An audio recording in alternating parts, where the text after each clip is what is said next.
میں تو اس کا وہ رسول ہوں، میں اپنے رب کو دیکھ کر آ رہا ہوں۔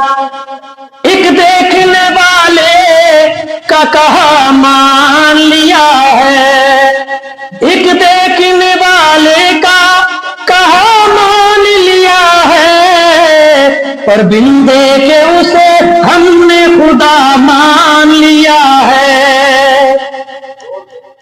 صحابہ کرام کا یہ عقیدہ ہے، تو اہل سنت والجماعت کا بھی الحمدللہ یہ عقیدہ ہے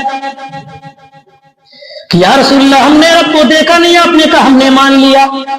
عشاء کی نماز میں زیادہ غائب رہتے ہیں،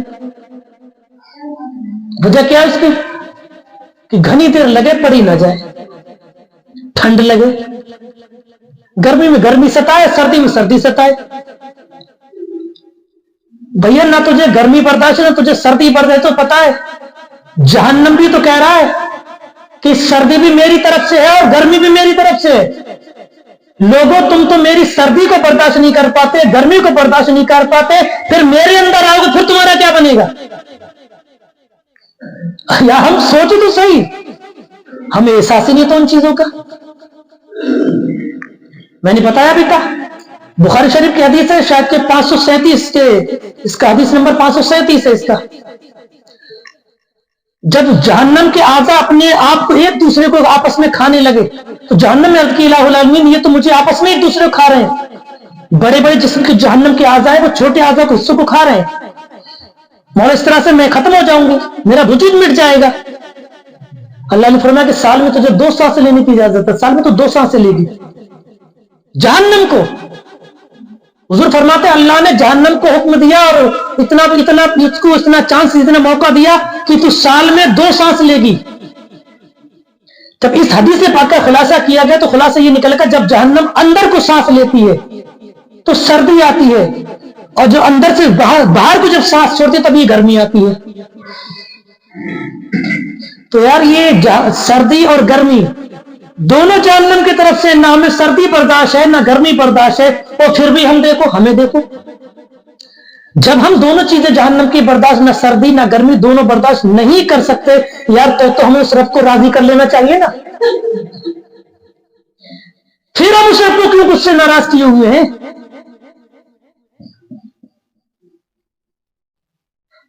آپ پوچھیں یا رسول اللہ رب کو راضی کیسے کریں؟ رب ناراض ہو تو کیا لیتا ہے؟ آقا کریم صلی اللہ علیہ وسلم ارشاد فرماتے جب رب کسی سے ناراض ہوتا ہے، اس سے بچے نہیں چھینتا، اس کی بیوی نہیں چھینتا، گھر بار نہیں چھینتا، مال نہیں چھینتا، دولت نہیں چھینتا، زمین جائیداد نہیں چھینتا۔ اللہ تبارک و تعالیٰ جب کسی اپنے بندے سے ناراض ہوتا ہے اس کی روزی روٹی نہیں چھینتا، گھر بار نہیں چھینتا، اولاد نہیں چھینتا۔ جب رب ناراض ہوتا ہے تو اس بندے سے سجدے کی توفیق چھین لیتا ہے۔ لوگوں غور کرو ہم سے رب کتنا بڑا ناراض ہے۔ ہفتے ہفتے گزر گئے ہماری پیشانیاں رب کی بارگاہ میں نہیں جھکتی ہیں، اور کوئی کو تو میرے بزرگ اور نوجوان ایسے بھی مہینوں گزر جاتے ہیں، انہیں تو نہ گرمی کی پرواہ ہے، نہ سردی کی پرواہ ہے، نہ بارش کے موسم کی پرواہ ہے۔ مہینوں گزر جاتے، 6 مہینے کیا تو سال ہر سال گزر جاتے ہیں۔ تمہارے اسی گاؤں کی مثال سنیے، کچھ تو ایسے بھی ہو جو عید بقرعید کی نماز تک کو نہیں جاتے تھے۔ ہمارا کیا بنے گا؟ آخر ہم ثابت کیا کرنا چاہتے ہیں ان چیزوں سے؟ لوگوں رب کو ناراض کر کے تم کیا کرنا چاہتے ہو؟ کیا چاہتے ہو؟ رب کو ناراض کرنے سے رب روزی روٹی نہیں چھینتا، یہ نہ سمجھو کہ روزی روٹی مل رہی سب کچھ ٹھیک ٹھاک نہیں، یہ بہت بڑی غلط فہمی ہے۔ میرے نبی نے فرمایا لوگوں اپنی پیشانیاں رب کی بارگاہ میں جھکا لو۔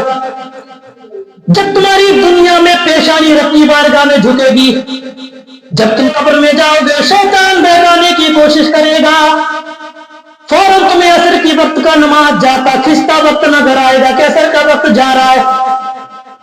دنیا میں جب تمہاری عادت پیشانی جھکانے کی رہی ہوگی، رب کی بارگاہ میں سجدے کرنے والی عادت دنیا میں رہی ہوگی، اور اسی عادت کو لے کر تم قبر میں جاؤ گے، ابلیس تمہیں بہکانا چاہے گا، اور جب نماز کا وقت جا رہا ہوگا تو تم اس ابلیس سے کہ مردود میرے سامنے سے ہٹ جا، نماز کا وقت جا رہا ہے، پہلے مجھے اپنا رب راضی کر لینے دے، بعد کو تیرے سوالوں کا جواب دوں